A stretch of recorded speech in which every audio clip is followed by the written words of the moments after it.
Bon, alors, Parashat Pinchas, Boker Tov à tout le monde. Et donc, dans cette paracha, on va distinguer donc deux parties. Une première partie concernant Moab et Midian et la faute des enfants d'Israël. Et puis une deuxième partie concernant Pinchas lui-même, euh, sur lequel on va se poser des questions, sur lesquelles on va essayer de trouver certaines réponses. La première partie concernant Moab et Midian, c'est une partie sur laquelle on va se baser sur le Ramban pour ouais, donc voilà, Moshe Salama qui rentre. On va donc trouver les réponses chez le Ramban concernant la première partie, qui est la faute des enfants d'Israël, juste à la fin de leur exil dans le désert qui a duré 40 ans. Voilà. Donc, la fin de la paracha de la semaine dernière de Balak se termine par la chose suivante. Israël s'établit à Shittim. Là, le peuple se livra à la débauche avec les filles de Moab. Donc, cette débauche a entraîné, bien entendu, on va le voir, a entraîné la Avodazara, a entraîné l'idolâtrie, puisque les filles de Moab sont venues avec les filles de Midian. Elles ont été envoyées par les chefs de Moab et de Midian, en particulier les chefs de Midian, pour aller, d'une part, séduire les enfants d'Israël et les séduire surtout à faire la Avodazara, à faire l'idolâtrie. Alors, où se trouve maintenant? Donc, on va essayer de localiser cet endroit qu'on appelle Shittim.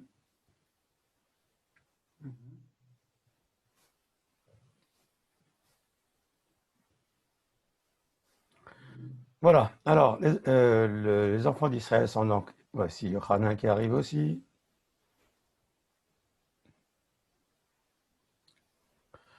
Oui, Eretz Israël, c'est ça, hein. En principe, c'est ça, Eretz Israël, c'est cette partie-là. C'est ça, Eretz Israël. Mais avant d'en arriver à Eretz Israël, on va essayer de trouver maintenant le cheminement que les enfants d'Israël ont fait à la sortie d'Égypte. Ils sont donc sortis par ici. Ils ont fait un petit détour par là. Ils sont arrivés à ce niveau-là. Etzion Gaver, cet endroit-là s'appelle Etzion Gaver, là où se trouve Elat à peu près. Et de là, ils sont remontés un petit peu. Ils sont remontés même jusqu'ici, à l'endroit qui s'appelle Kadesh Barnea. Et de là, ils ont envoyé les 10 explorateurs pour remonter vers le pays. Ils sont allés explorer le pays pendant 40 jours. Ils sont revenus. Et de là, les explorateurs ont refroidi le peuple de rentrer en Eretz Israël. Et le Hakadosh Baruch Hu, Dieu les a donc condamnés à rester encore pendant 39 ans dans le désert. Ils sont revenus par ici, sous la conduite de Moshe, et là, ils ont voulu donc traverser ici le mont Séhir, comme vous le voyez ici, le mont Séhir qui est le pays de Esav, qu'on appelle donc Édom, cet endroit-là. Là, Esav n'a pas voulu les laisser passer. Ils auraient préféré passer directement par là et arriver directement ici. Donc, Esav n'a pas voulu. Ils ont été obligés de contourner Édom, qui est Esav. D'accord. Ensuite, arrivés à ce niveau-là, ils sont arrivés devant Moab. Là, c'est le pays de Moab. Moab aussi a refusé de laisser passer. Ils ont contourné Moab. Ils ont contourné également Ammon, qui se trouvait ici. Ils sont arrivés par ici. Et là, ils ont voulu rentrer par là. Mais là, il y avait Sichon. Ils ont fait la guerre à Sichon. Ils ont gagné la guerre de Sichon. Ils ont pris son pays, toute cette partie-là. Toute cette partie-là. Donc, a été prise jusqu'au Golan. Toute cette partie a été prise. Et là, ils sont arrivés devant Yericho avant de traverser le Jourdain. Cet endroit-là s'appelle Shittim. Et c'est à Shittim que, que cette histoire s'est déroulée juste après que Balak, le chef de Moab, a demandé à Bilham de venir maudire Israël. Ça s'est très mal terminé pour Balak et pour son peuple. Et voilà que, d'après les commentaires, Bilham donne un conseil à Moab et à Midian d'aller séduire Israël pour faire la Vodazara.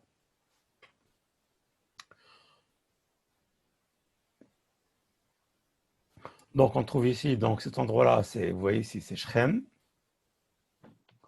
Au nord de Shrem, au nord-ouest de Shrem, il y a le mont Eval qui se trouve ici, on en a déjà parlé. Au sud de ce mont Eval, il y a le mont Gerizim. On voit ici Yerushalayim qui se trouve après, un petit peu, oui, c'est un petit peu par ici, voilà, Yerushalayim, avec les Jébuséens. Aza, ici. D'accord, donc tout va, ça va, pas de problème? Oui, ça va. Ça va. On va y voir un peu plus clair ici.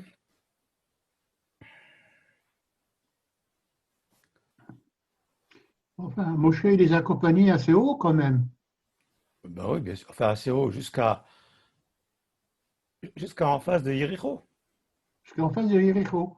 Absolument, Oui, jusqu'ici. d'ailleurs, quand on est sur la route de Jéricho, les Arabes ils disent que ça, c'est la tombe de Moussa, c'est-à-dire Exact. Moshe. Oui, c'est ce qu'il Il y a dit. il y a un panneau. Exact.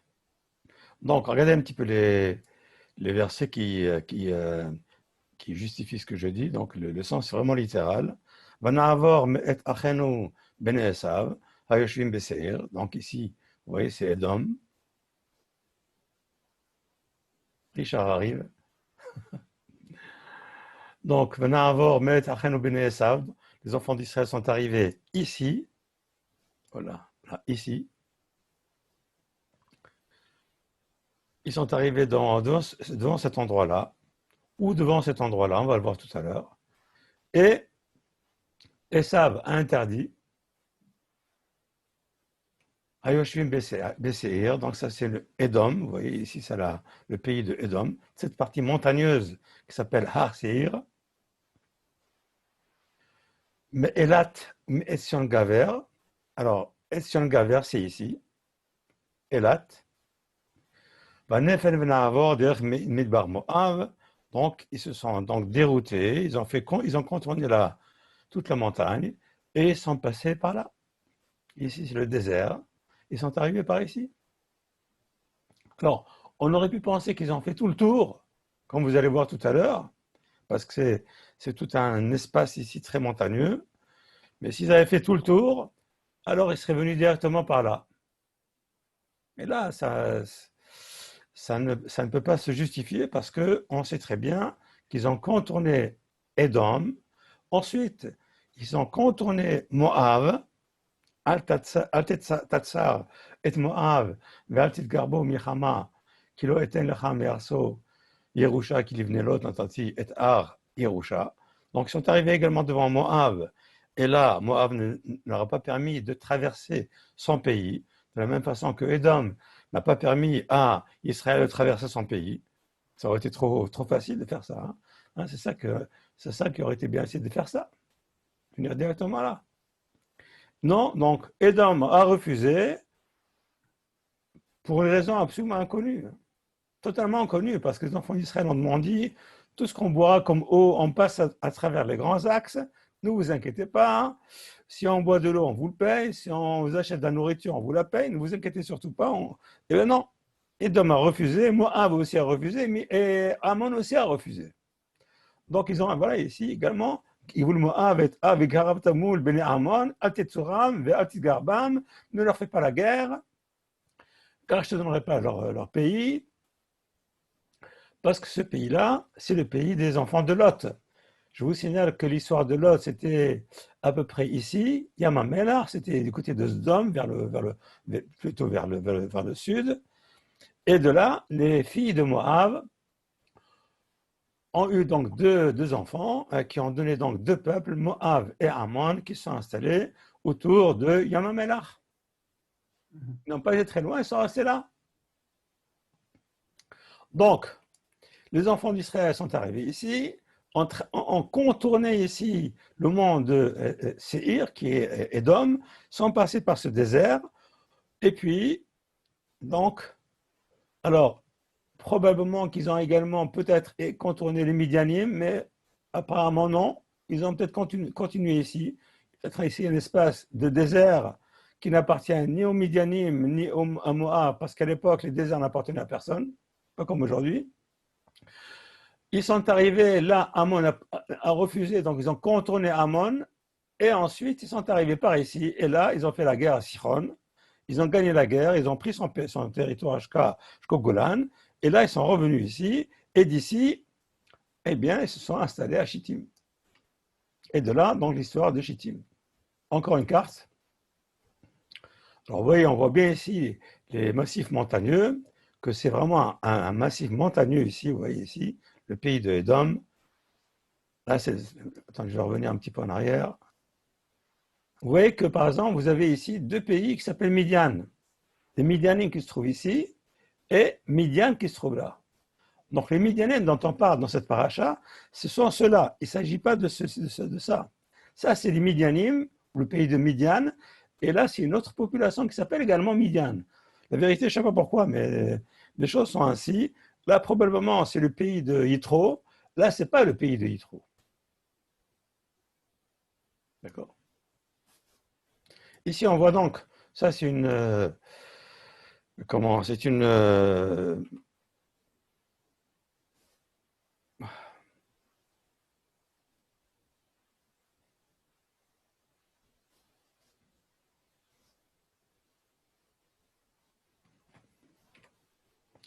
C'est une photo de Google Maps. On voit très bien ici, c'est le massif montagneux qui se trouve ici. Là, c'est Edom. Donc, Edson Gaver, c'est ici. Donc, ils ont traversé probablement par cet endroit-là. Probablement, je dis bien avec toutes mes réserves. Hein, je ne suis pas un spécialiste de la question, mais il semble bien que ce soit ainsi.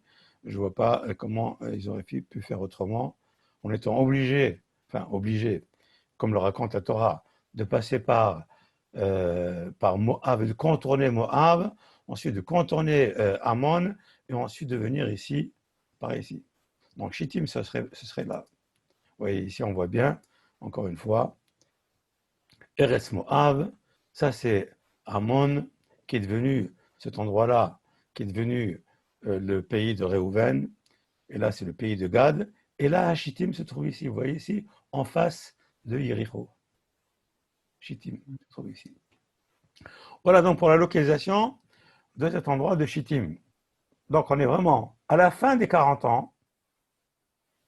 Il reste encore quelques mois à passer, probablement, pas beaucoup, avant que Moshe quitte le Ham Israël définitivement et que Yehoshua entreprend la traversée du Jourdain et la conquête de Yéricho. Et donc, vous voyez, Chittim se trouve ici. Voilà pour la localisation de cet endroit-là. Maintenant, l'histoire de Pinchas. L'histoire de Pinchas, c'est-à-dire, ça commence d'abord avec l'histoire des enfants d'Israël qui fautent. Alors voici le texte en français. Donc, Israël s'établit à Chittim. Là, le peuple se livra à la débauche avec les filles de Moab. Elles convièrent le peuple à leur festin idolâtre, du verbe convier, c'est-à-dire inviter, quoi, en quelque sorte. Et le peuple mangea, et il se prosterna devant leur Dieu, leur divinité. Israël se déprava à Baal-Péor. Baal-Péor, c'est la divinité en question. Et le courroux de l'Éternel s'alluma contre Israël. Et l'Éternel dit à Moïse, prends tous les chefs du peuple et fais-les pendre au nom de l'Éternel à la face du soleil pour que la colère divine se détourne d'Israël. Alors, ici, fais-les pendre, j'ai mis ici en jaune, et les chefs du peuple, fais-les pendre, la très très grande majorité des commentateurs, ici on comprend, apparemment, comme ça, on comprend qu'il faut prendre des chefs du peuple et Dieu demande à Moïse de faire pendre les chefs du peuple.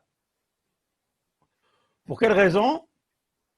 La seule raison que je connais, celle qui est donnée par le Abravanel, c'est que les chefs du peuple ont vu ce que leurs ouailles ont fait et n'ont rien fait. Et donc, comme ils n'ont rien fait, ils étaient donc coupables de complicité. Et donc là, il s'agit donc d'une hora hacha'a en quelque sorte, d'une législation temporaire, on va dire, de quelque chose de tout à fait particulier, un décret provisoire et pour la cause en quelque sorte. Alors que tous les autres Mefarshim, tous les autres depuis Rashi, les deux Targums, aussi bien le Targum Yonatan ben Uziel que le Targum classique, tous les autres commentateurs, le Ramban, tous, les Benezra, tous, nous expliquent qu'il ne s'agit pas de faire pendre, ni de pendre les chefs du peuple, mais de demander aux chefs du peuple qui étaient des juges en même temps, puisqu'il y avait des juges de 1000, des juges de 100, les juges de 10. Et donc, on demande aux chefs du peuple de faire pendre ceux qui ont fauté, ceux qui ont fait la Vodazara. D'accord? Quand il dit prends tous les chefs du peuple et fais-les pendre, ce n'est pas les chefs du peuple, c'est fait pendre ceux qui se sont dépravés. D'accord? Et Moïse donc dit aux juifs d'Israël, voilà, donc ça c'est la suite, il s'agit bien des juifs d'Israël, que chacun de vous tue ceux des siens. Alors, il ne s'agit pas de tuer tous ceux des siens, ceux des siens qui se sont livrés à Baal Péor.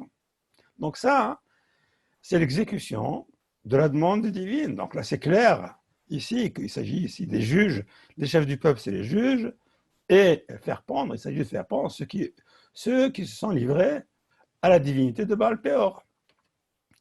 Cependant, quelqu'un des Israélites, une personne, s'avança.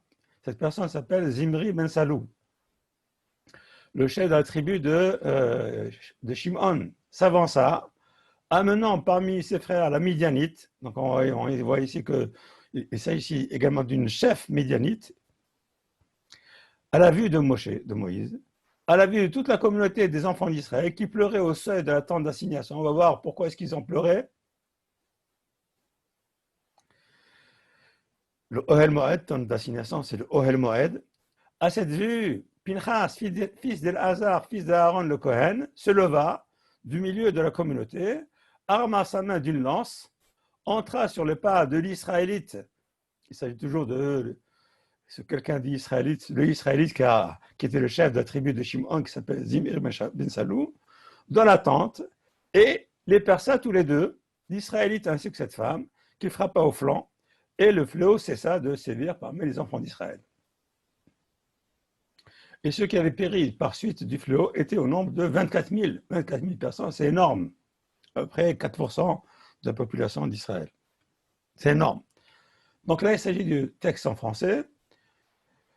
Le texte en hébreu, bien entendu, vous n'imaginez pas qu'il y ait une différence entre le texte français et le texte hébraïque, hein, bien entendu.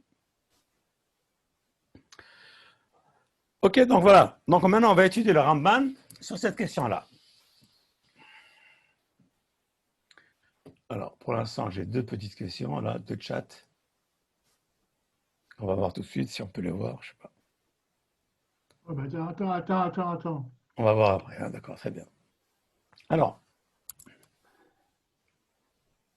le Ramban nous dit Shaznut lo aita mezimat hanashim. C'est-à-dire, on parle ici des filles de Moab et de Midian qui sont arrivées. Que cette débauche qui a été donc faite par les filles de Midian et de Moab n'était pas l'initiative de ces femmes-là. Qui be'atzat anshehem, car c'est par le conseil de leurs hommes, ve'gedulehem naasa, que cette débauche a été faite donc par la directive, je vais traduire ici Assad par directive plutôt, de leur grand, de leur chef, des Midianim et des Moabim.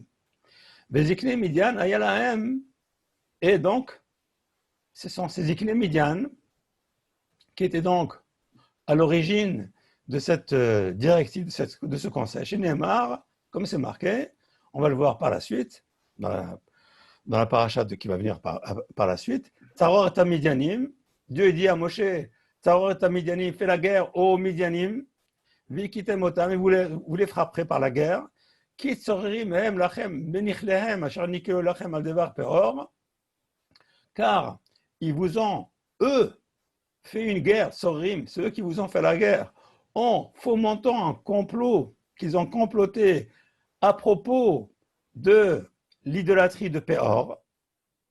Donc, cette histoire qu'on est en train d'examiner aujourd'hui. Et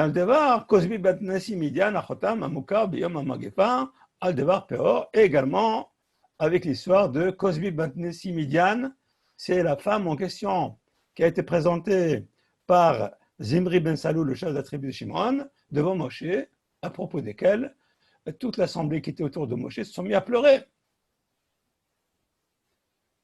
Donc on voit bien ici qu'il s'agit bien, Saror et Midianim, Dieu demande à Moshe de faire la guerre aux Midianim, c'est eux qui sont l'essentiel de cette histoire-là, alors que les Midianim n'ont absolument rien à voir avec tout ça.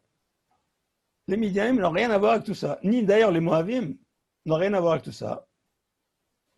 Pourquoi est-ce qu'ils s'attaquent à Israël?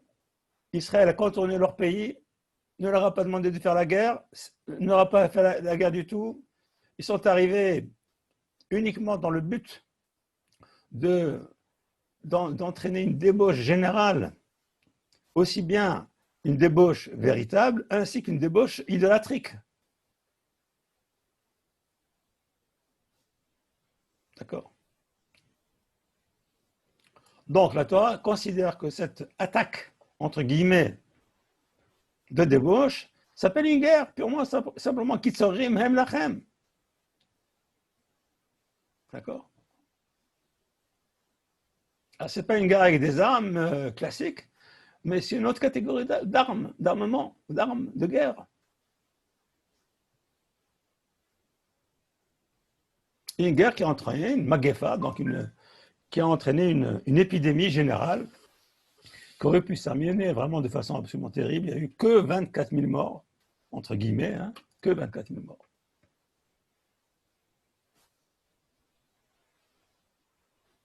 Alors, dans cette histoire-là, où se trouve Bilham là-dedans?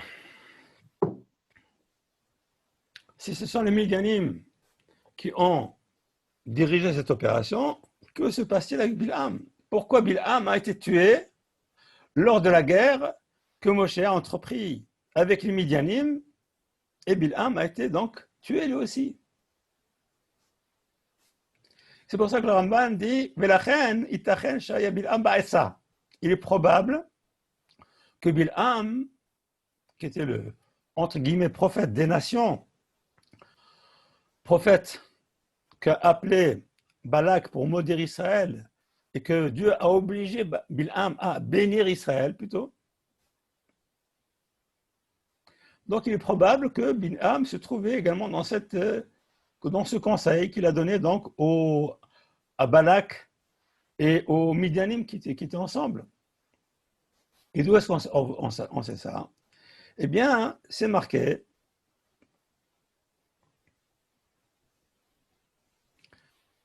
à propos encore de cette guerre que Moshe a entrepris contre les Midianim sur la directive de Dieu.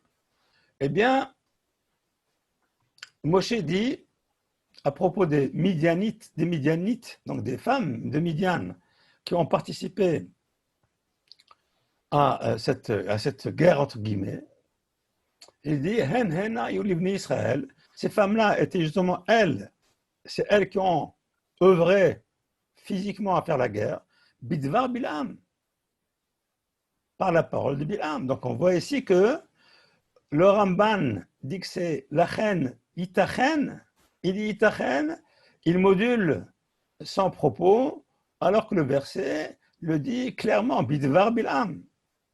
Ces femmes-là, hen hena ayu livni Israël, bidvar Bilham, elles sont là à la suite de la parole de Bilham.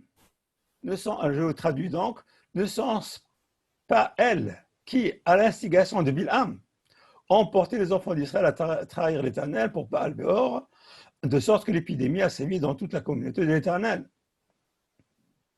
Donc c'est clair que Bilham a œuvré. Alors la Torah ne le dit pas clairement, mais ici elle le dit. De façon indirecte, elle le dit. Et où est-ce qu'on voit qu'effectivement Bilham a été tué? Eh bien voilà, la Torah nous dit par la suite, Bet Malchem Midian, les princes ou les rois de Midian, Hargu al-Halelehem, donc les enfants d'Israël les ont tués, Et Evi, Et Rekin, Et Tsur, Et Hur, donc ces 4 rois de Midian, Et Reva le 5e, Hameshet Malchem Midian, les 5 rois de Midian ont tous été tués, Et Bilham ben Meor, Hargu becharev. Et Bilham aussi a été l'objet, donc, il a donc été tué lui aussi par le glaive. Pourquoi il a été tué? Tout simplement, Bidvar Bilham, parce que c'est lui qui a initié toute cette histoire-là. Ça va? Très bien. Très d'accord. Alors maintenant, combien sont-ils morts? Toujours le Ramban, hein? Combien sont-ils morts? Combien des enfants d'Israël sont morts? Alors le Ramban, comme d'habitude, il commence toujours par nous citer Rashi. Et pourquoi il nous cite Rashi? En général, pour amener une critique sur ce que dit Rashi. Et là, le Ramban ne va pas amener une critique sur Rashi, mais il va amener une critique sur le Midrash qui est rapporté par Rashi. Et ce n'est pas la première fois que le Ramban va nous démonter un Midrash. Là, en plus, ce n'est pas le seul qui démonte les Midrashim. Rashi dit, Kol echad ve'echad mi dayani Israël. Chacun des juges d'Israël. Ils étaient nombreux, puisqu'il y avait des chefs de 1000, des chefs de 100, des chefs de 10. Alors Rashi dit, chacun des dayanim, chacun des juges d'Israël, haya horek shnaim. Donc, mettez à mort 2 coupables. Vedayani Israël, Shiv'a Ribo, ou Shmonat Alafim. Et les juges d'Israël à l'époque étaient de 78 000. Comme c'est marqué dans Sanhedrin. Lâchons Rashi. Voilà, ça c'est rapporté par le Ramban. Rashi, donc Ramban rapporte les paroles de Rashi. Et le Ramban dit Velo hevinoti ze. Et je n'ai pas compris ceci. Sheyu nismadim shenidonu rabim mi tetvav ribo rova Israël vechalila. Il dit c'est pas possible que les coupables, ceux qui ont fait la nismadim, c'est-à-dire ceux qui ont fait la vodazara, soient plus grands que 150 000, 156 000, vous voyez, 78 000 multiplié par 2, il y a 78 000 juges, chaque juge mettait à mort 2 coupables, conclusion, ça nous fait 156 000 personnes. 156 000 personnes, c'est plus grand que le quart d'Israël, le 25%, et que c'est pas possible, Halila. Qu'à Dieu nous plaise qu'il y ait le quart d'Israël qui soit mort. D'autant qu'on va voir par la suite que le décompte des enfants d'Israël par la suite était de 601 730. Donc il n'y a pas eu le quart qui a disparu, ça c'est clair. Et il ajoute, il enfonce le clou en disant Vendine nefashot bedayan echad. Et il dit c'est pas possible qu'un seul juge mette à mort un coupable. Et la Bessanedrin Esrim et Shelosha, il faut des tribunaux, il faut un tribunal de 23 juges pour juger des cas de mort. Donc un tribunal de une personne, ni de 2, ni de 3 personnes, ne peut, bien entendu, ne peut pas juger des cas où la personne est condamnable à mort. C'est pas possible. Dîner nefashot. Il faut un tribunal de 23 personnes. Et même si tu dis que les 78 000 juges se sont regroupés en tribunaux de 23 personnes, Adaïn, Yum et Rubin, ce sera encore trop. Ve'en achisaron bechomesh hapekudim. Et on voit ici chomesh hapekudim. Kol kach ve'kol hanismadim metu. Et on sait que tous ceux qui ont fait la Avodazara, ils sont tous morts. Kedirtiv, kichol ha'ish asher halach acharei ba'al peor, ishmido Hashem Elokecha mikrbecha. Car on sait par la suite, dans Parashat Devarim, au chapitre 4, que Dieu donc a éliminé tous ceux qui ont fait la Avodazara. Donc cette histoire-là, ce midrash-là, eh bien, n'est pas acceptable. Il n'a pas été accepté, il a été rejeté par le Ramban.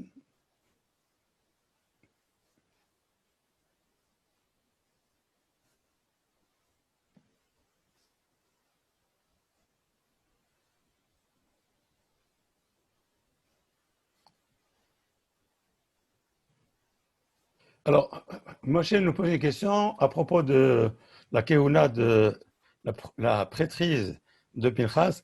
Ne t'inquiète pas, Moshe, dans la deuxième partie, on va expliquer tout ça.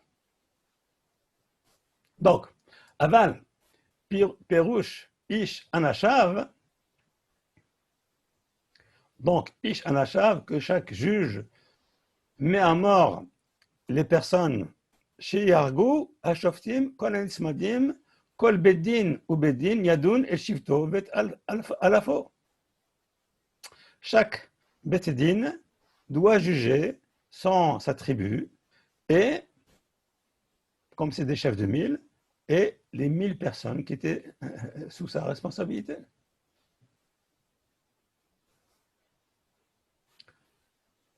Donc ça c'est la première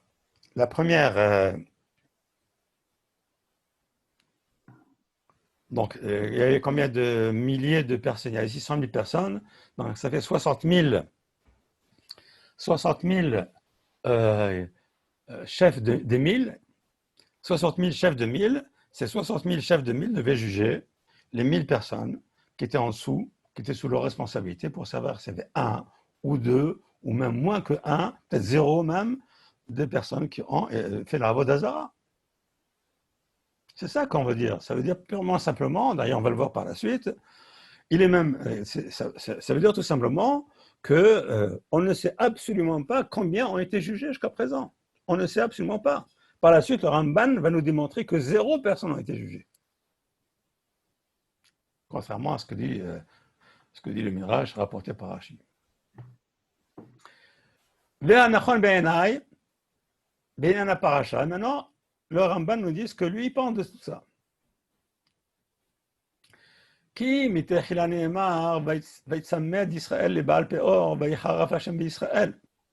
que Israël s'est accouplé avec la divinité de Baal Peor et Dieu s'est mis en colère contre Israël. Car tout de suite après, eh bien, la colère divine s'est matérialisée par une épidémie. Et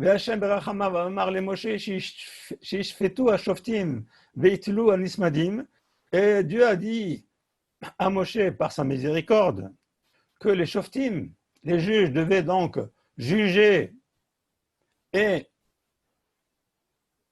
pendre ceux qui avaient fait l'idolâtrie. Velo yispe ha'af tzadik imracha.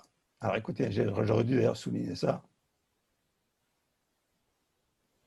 Et que la colère divine, af c'est le nez, hein, c'est le symbole de la colère, hein, ne va pas entraîner la mort aussi bien du rachat que du tzaddik.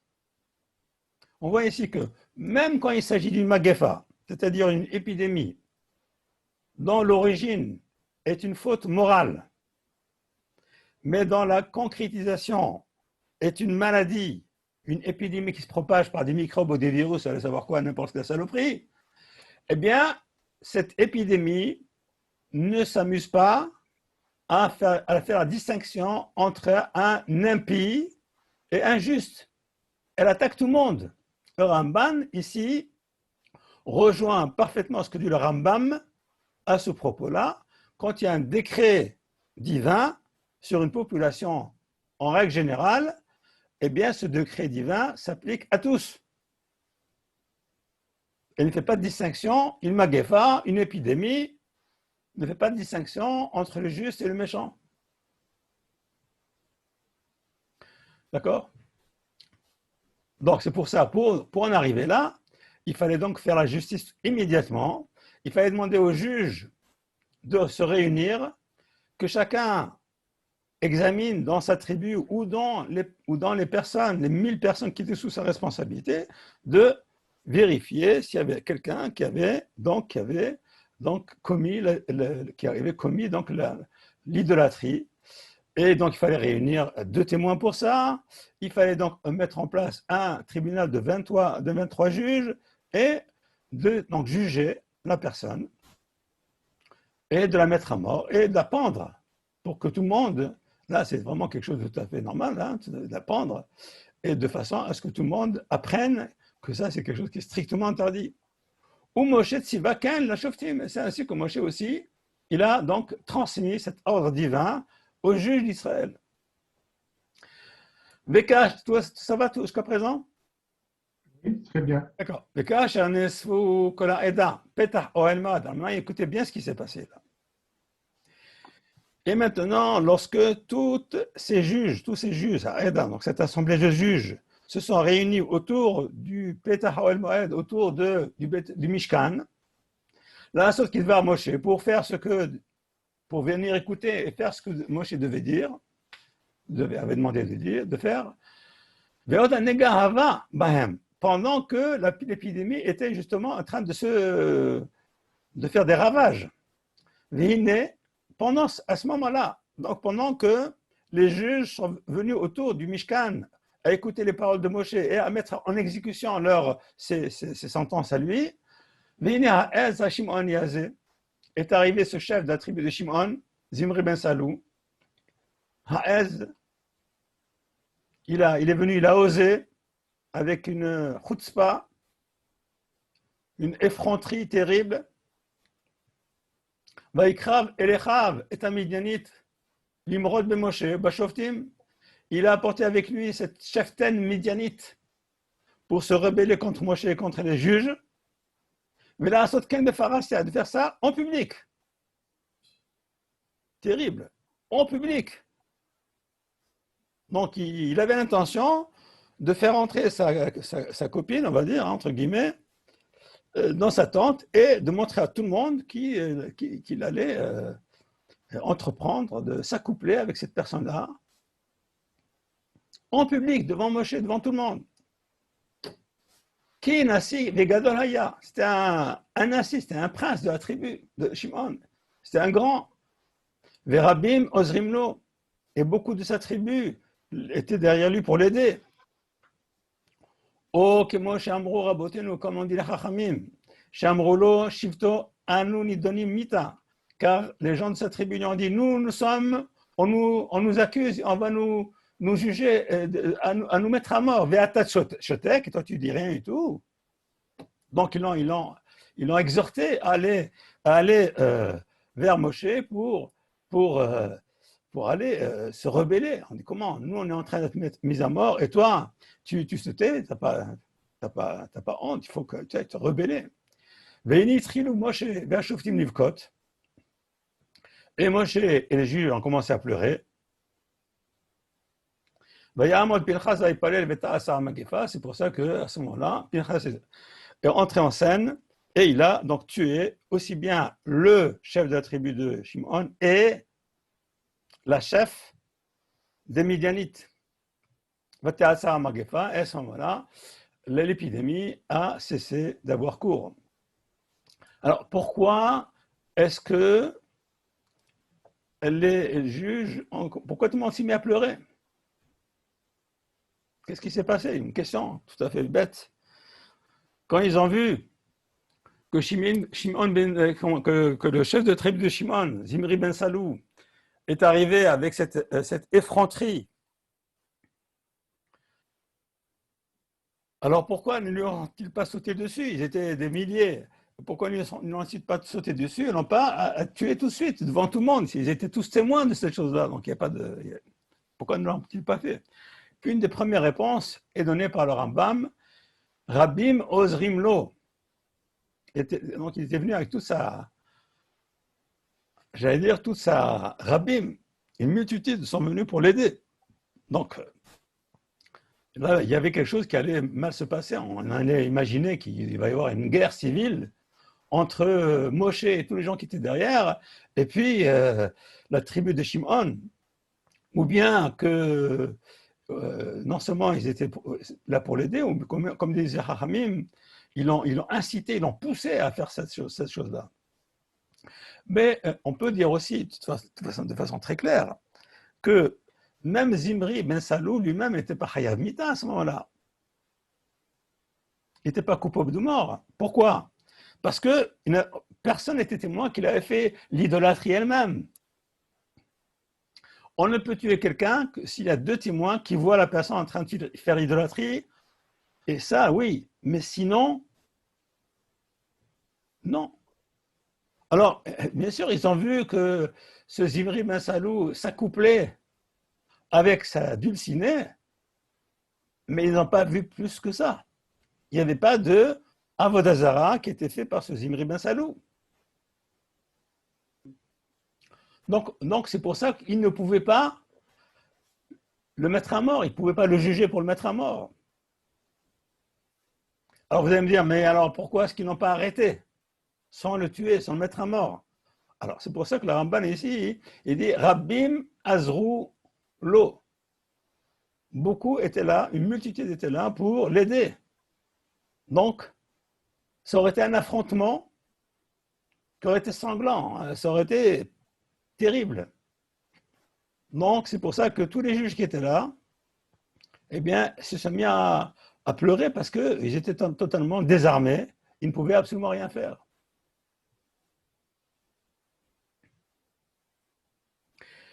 Et donc, la conclusion ici de Ramban, Velo nadon echad mikol ha'am biyad hashoftim. Ça, c'est la conclusion qui est que aucune personne n'a été jugée par les juges. Aucune personne.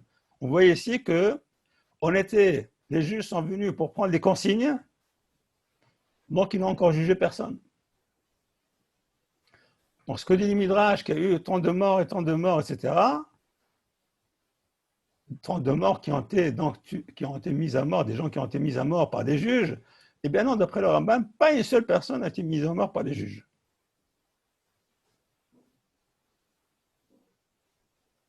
Ki Hashem Amar, Veoka Otam, Veashov Haron Af Hashem Misraël, car Dieu a dit, il faut aller donc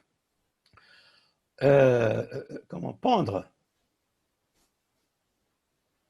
les idolâtres, ceux qui ont commis l'idolâtrie, et ensuite que la colère divine s'arrête. Mais comme Pinchas est intervenu, comme Pinchas est arrivé et lui a tué Zimri ben Salou et la Midianite, alors, Kvar Shav Apo, la colère divine s'est arrêtée à ce moment-là. Donc il n'y a pas eu besoin d'aller plus loin. C'est pour ça que l'écriture n'a pas donc souligné en disant que les Shofti Israël ils ont fait ça, c'est-à-dire qu'ils ont fait ce que Moshe a demandé, c'est-à-dire de juger. Alors tu vas me dire, mais alors à ce moment-là, donc il y a eu des gens qui ont fait la Avodah Zarah et sont restés encore en Israël sans avoir été condamnés ni rien du tout. Alors le Ramban y répond, il dit,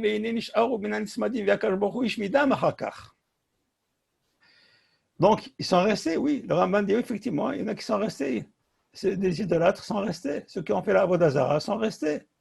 C'est Dieu lui-même qui les a éliminés. Terem, Ovram et Tayarden avant de traverser le Jourdain. Zéou Shekatou, c'est comme ça c'est marqué dans la Torah, car toute personne qui a fait l'idolâtrie de Baal Peor, Ishmido Hashem Elokecha Mikebecha. Dieu l'a éliminé de ton sein, et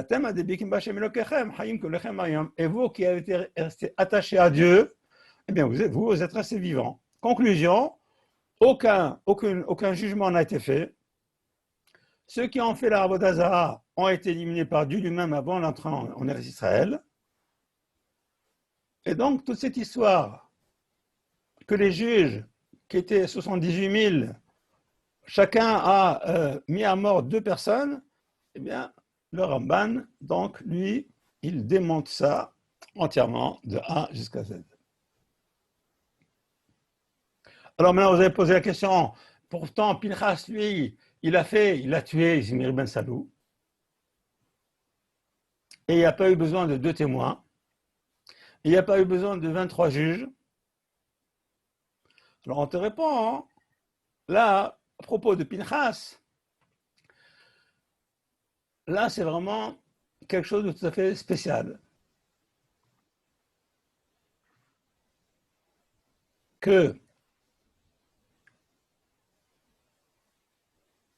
Aujourd'hui, on n'a pas le temps de regarder ça jusqu'au bout, d'ailleurs, du reste, hein, puisqu'on va passer à une autre question, que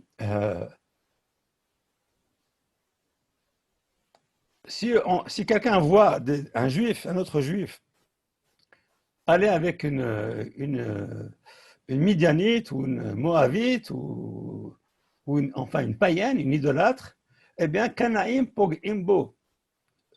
Seuls les zélés non, c'est pas qu'ils ont le droit, il n'y a pas ici un droit ici. Il y a quand même, malgré tout, il y a des dynimes là-dessus, il y a quand même des législations qui. Eh bien, seuls des Canaïm, seuls des zélés peuvent s'attaquer à lui. Donc, Pinchas, lui, savait très bien cette réglementation, que concernant justement quelqu'un, un juif, qui va avec une idolâtre, qui va avec une païenne, eh bien, si un homme, un juif zélé, eh bien, le rencontre, il aurait le droit, dans certaines conditions tout à fait particulières, mais à ne pas, bien entendu, à ne pas encourager, bien évidemment, non, eh bien, d'aller s'attaquer à lui. Et donc de faire une justice tout à fait spéciale, encore une fois, qui ne va pas faire l'objet de secours. Et donc, c'est vraiment une espèce de fissure, de brèche dans la législation générale par laquelle Pinchas a réussi à passer pour tout à fait normal et tout à fait justifiable. Attention, hein, que Pinchas a pu donc se passer à travers la réglementation générale pour aller s'attaquer à Zimri Ben Salou. Ça va jusqu'à présent? Oui, mais comment dirais-je, Zimri a-t-il fait, en plus d'avoir des rapports avec cette princesse-là, et il a fait aussi de l'idolâtrie devant tout le monde? Non, non, s'il Non? avait fait de la traite devant tout le monde, il aurait été jugé tout de suite. Ça, c'est clair. Mais apparemment, Ah, non. Il n'a pas fait d'idolâtrie. Il s'est seulement accouplé avec cette princesse de Midian. ah. Et malgré tout cela, il a quand même été tué par Pinchas. Oui, absolument, c'est ce que je suis en train d'expliquer. C'est ça, j'ai compris. Oui, c'est ça. Et Pinchas a utilisé justement un cas très spécial dans la législation hébraïque pour pouvoir faire ça. Mhm. Donc, Alors, vous allez me dire, mais pourquoi les autres n'ont pas utilisé cette brèche alors, ce cas spécial? Eh bien, Rachid répond en disant que les autres ne connaissaient pas cette loi, qui permettait à un zélé, un canaille, un zélé, d'aller frapper à quelqu'un qui va avec une païenne, avec une idolâtre. D'accord? Bon, mais c'est un sujet qui est trop vaste pour qu'on s'y attaque aujourd'hui. Donc, comme il est déjà 9h10, on va passer à la suite des opérations. Si vous voulez bien, à moins qu'il y ait une question. Hein. Alors maintenant, passons à la deuxième partie maintenant du shiur, du cours. Alors, Agnabaruch dit, Pinchas ben Elazar ben Aaron Cohen heshivit hamati. Donc, Pinchas a calmé ma colère, mais à Ben Israël, bekanot kinati betocham, en étant zélé parmi les enfants d'Israël, l'occulité de Ben Israël bekinati, et je n'ai pas donc éliminé les enfants d'Israël à cause de mon zèle à moi. Vous voyez ici le mot Bekano, Kinati, Bekinati. Donc ici, on voit ici le zèle, ici, et le zèle divin. le zèle de Pinchas et le zèle divin. Donc ici, vous voyez, c'est un zèle qui est un zèle ici justicier. Hein. La reine mort, Hineni notenlo beriti shalom. Beriti shalom. Ça veut dire quoi, beriti shalom? Une alliance de paix. Et lui et sa descendance après lui sera une alliance de prêtrise éternelle.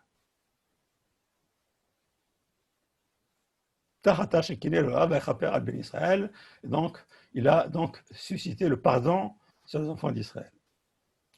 Maintenant, donc c'est ça le sujet de cette deuxième partie, c'est d'éclairer ces deux notions, Beriti Shalom et Berit Kunat Olam. Ce mot Berit Shalom, Berit Kunat Olam, que ça signifie, qu'est-ce qu'on veut entendre dire par là? Sauf que dans le Sefer Torah, le mot Shalom, le Vav, il est coupé. D'accord, très bien, pas de problème. Ok, ça, pas de problème, c'est parfait même. Alors, maintenant, j'ai choisi donc deux commentaires sur cette question-là, qui sont le Even Ezra et le Sforno. Voilà ce que dit le Even Ezra. Berit Shalom. Alors pourquoi Berit Shalom? Une alliance de paix. Le Even Ezra va de façon tout à fait banale, tout à fait surfacique. Hatam shelo yagur me'ache zimri. Donc Dieu lui a donné la certitude qu'il n'aura pas à avoir peur, Yagor, me'ache zimri, des soutiens et des frères de Zimri ben Salou, qui est le chef de la tribu de Shimon. Qui est Nassi Bet Av. Pourquoi? Parce qu'il est Nassi Bet Av. C'est un prince de la tribu de Shimon.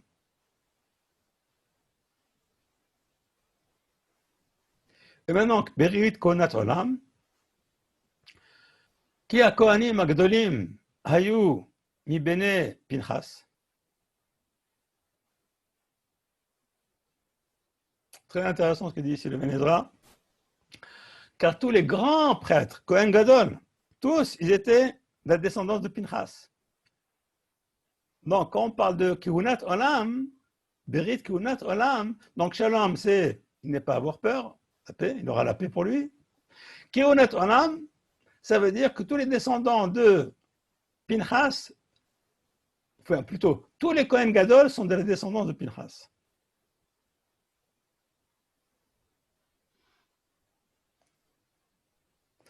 Vitachen Shayu Banim Acharim L'Elazar.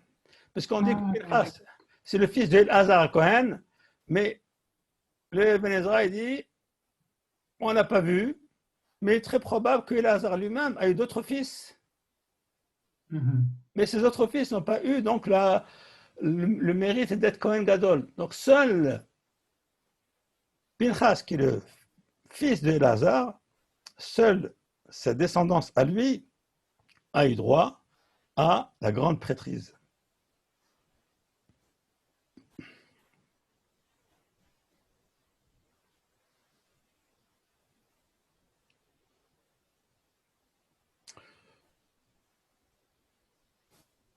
Donc c'est marqué, attends, je reviens un petit peu en arrière. Be'atalo uzaro acharav. Et donc cette Berit Shalom sera pour lui et sa descendance après lui. Ce mot acharav va ici faire l'objet du commentaire du Even Ezra qui dit acharav le hot shemet. Pour bien nous faire comprendre qu'effectivement, acharav, donc Pinchas est mort. Ve'eno Eliyahu Hanavi. Et ce n'est pas Eliyahu Klal. Parce qu'on sait qu'Eliyahu est monté au ciel directement et qu'il n'est pas un mort. Donc Pinchas n'est pas Eliyahu Hanavi pour le Even Ezra. Ukvar Pirashiv qui nagid haya aleem. Et donc j'ai expliqué que Pinchas était un dirigeant du Ham Israël. Vegam shaya bime pilegesh à Giv'a. Et qu'il était au temps de Pilegesh à Giv'a, du temps du Mishkan de Shiloh. Donc Pinchas a duré très très longtemps. Mais dire que Pinchas et Eliaou, ça non. Les Ibn Ezra refusent. Parce qu'il voit ici le mot Acharav. Acharav. Donc, c'est-à-dire ses enfants seront après lui. Donc, ça veut dire que lui, il est mort. Maintenant, le Sforno. Et on va finir avec le Sforno pour aujourd'hui. Berit Shalom. Shalom Imalach Hamavet. Alors lui, c'est vraiment, il prend le contre-pied de Ibn Ezra, un petit peu le contre-pied. Et dit Shalom Imalach Hamavet. Pas des frères ou de la tribu de Shimon, mais Shalom Imalach Hamavet. C'est-à-dire qu'il n'aura pas à craindre la mort, en quelque sorte. Qu'Indian aussi Shalom Bimromav. Parce que Dieu il fait la paix dans le ciel, c'est-à-dire eh bien, entre la Midat Hadin d'un côté et Midat Chesed de l'autre côté, entre la vie et la mort, eh bien, Dieu il arrive à trouver un compromis. Il fait la shalom entre eux. Qui omna ma'efsed loï carré. Et la bisibat ha'itnagdut ha'afechim, ici, bon, le Sforno nous apporte ici quelque chose qui est intéressant, mais beaucoup très philosophique. Que, eh bien, la mort ici ne vient que parce que sibat ha'itnagdut ha'ofrim, qu'il y a donc des choses qui sont contradictoires, qui s'opposent l'un à l'autre, et parce qu'il y a des choses qui s'opposent, des choses extrêmes qui s'opposent, donc c'est pour ça que le hefsed, c'est-à-dire ici la mort, arrive. Mais ça, bon, on ne va pas rentrer dans cette discussion philosophique maintenant. Les hommes n'am quand même Pinchas. Et c'est ce qui est arrivé à Pinchas, chez Erich Yamim Harbe Meod, que Pinchas donc a eu une vie très longue. Mikosh Aran Shedoro, Ashayahu Meshamesh Bemishkan Shilo, Bisman Pidegesh Hagiva. Qu'il était lui-même donc, il servait dans Mishkan Shilo, du temps de Pidegesh Hagiva. Je ne vais pas rentrer dans cette discussion-là, mais c'est une discussion qui est aussi très très sombre, malheureusement. Shaibli, ça fait qu'Haremot Yehoshua, Oshar Azekenim, qui était bien entendu bien après la mort de Yehoshua. Donc Pinchas est resté encore vivant après la mort de Yehoshua, Oshar Azekenim, et du reste des sages, qui sont restés encore après Yehoshua. Donc lui est resté encore très très longtemps. Donc c'est Berit Shalom, Shalom Imalach Hamavet, c'est-à-dire que Pinchas est resté très très longtemps. Des Kol Sheken, Imaya, donc ça c'est pour lui, ça c'est vrai, il n'y a pas de problème, ça c'est clair. Mais Kol Sheken, Imaya, c'est ce que dit également, d'ailleurs, c'est ce que dit également le Ibn Ezra. Jusqu'à présent, tout va très bien. Jusqu'à présent, son nom Ibn Ezra, ça va bien. Mais Kol Sheken, Imaya, Bisman Iftah. Et à plus forte raison, si on peut imaginer qu'il était également, qu'il vivait du temps de Jephthé, Iftah.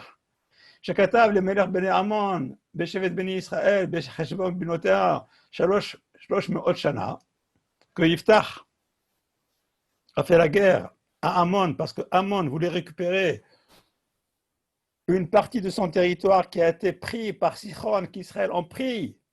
Malheureusement, je ne peux pas trop me rentrer là-dedans, mais c'est très intéressant cette histoire de Iftah.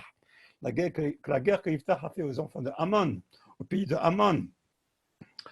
C'est une partie de la terre de Amon qui a été prise par les Juifs. Pourquoi? Du temps de Moshe. Parce que Moshe a fait la guerre à Sichon, parce que Sichon a refusé de laisser passer les enfants d'Israël pour aller en Eretz Canaan. Donc, Moshe a été contraint de faire la guerre à Sichon. Et en faisant la guerre à Sichon, il a pris son territoire. Et en prenant son territoire, du coup, il a également pris le territoire que Sichon a pris à Amon. Et 300 ans après, le roi de Amon vient réclamer ce bout de terre. 300 ans après. Iftah lui dit, mais ça ne va pas la tête, tu viens 300 ans après, et en plus, nous, on n'a pas pris de chez toi, on a pris de Sichon. Alors pourquoi est-ce que tu viens maintenant? Il s'est passé 300 ans, et jamais ni ton père, ni ton arrière-grand-père, pendant 300 ans, personne n'a réclamé, il n'y a que toi qui viens réclamer.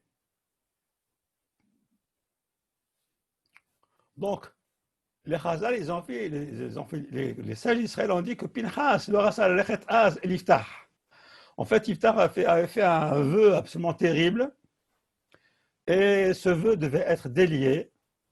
Et les Chachamim ont dit que Pinchas n'a pas voulu aller voir Iftach, la Ternidro, pour aller délier son vœu. Et donc, si ce Pinchas-là était là, effectivement, si ce Pinchas-là, on voit qu'à ce moment-là, Pinchas est resté des centaines d'années. Il a vécu pendant des centaines d'années. Mais ici, le surnom dit Im Haya Bisma. Im. Il met tout ça au conditionnel. Ça, pour lui, c'est sûr, comme les Vénézas. Mais là, il ajoute une petite couche en disant Im Haya Bisma. Alors, effectivement, ça a duré plus longtemps. Vekol Sheken, encore un deuxième Im. À plus forte raison, il dit Vecha Omer Eliaou, c'est Pinchas. Que Eliaou, c'est Pinchas. Vu Adain Chai Vekayam. Alors là, ça confirme entièrement la parole en disant Beriti Shalom, c'est-à-dire Shalom Imalach Hamavet. Moi, je trouve que ces deux commentaires, aussi bien du Even Ezra que du Sforno, expliquent bien cette histoire de Beriti, Berit Keunat Olam pour le Even Ezra qui dit Keunat Olam, c'est la descendance. Tous les Kohen Gadol, eh bien, tous sont tous la descendance de Pinchas, et Beriti Shalom. Shalom Imalach Hamavet d'un côté, Shalom mi Shevet Shimon, et voilà, Beriti Shalom, Veshabbat Shalom, Lechol Am Israël. Donc, on termine ce shiur par cette belle parole, et donc je vous invite à poser vos questions.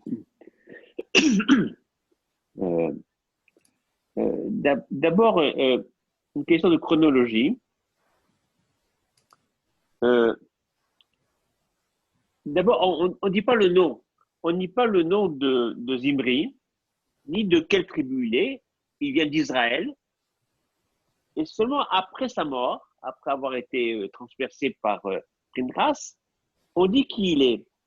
Alors, cette chronologie-là se retrouve, c'est habituel.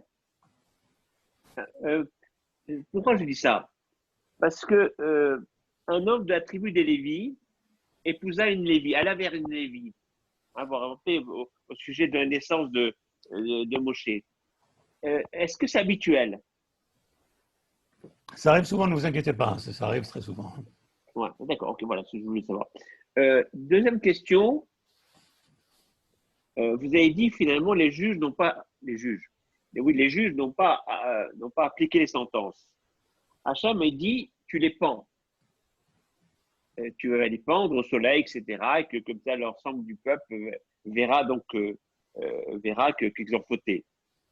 Et la pendaison, alors que Pinchas a utilisé le Erev, l'épée, il y a une sorte de, de balance entre les deux ou pas, au niveau de leur faute?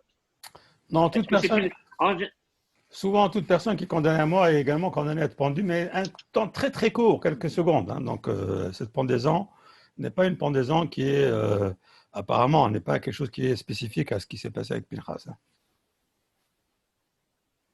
Ok. Voilà, bon, il y a d'autres questions, mais bon, je laisse de parler. J'ai appris beaucoup de choses ce matin. Ah, ben, non, c'est vrai. J'ai découvert. En essayant de creuser un tout petit peu, pas beaucoup, hein, oui. On arrive à trouver énormément de choses qui expliquent beaucoup de questions qu'on peut se poser. Oui. Et donc, ça jette une lumière, Baruch Hashem. Je suis content de voir qu'il y a des personnes qui trouvent qu'ils ont appris beaucoup de choses. Oui, c'est sûr.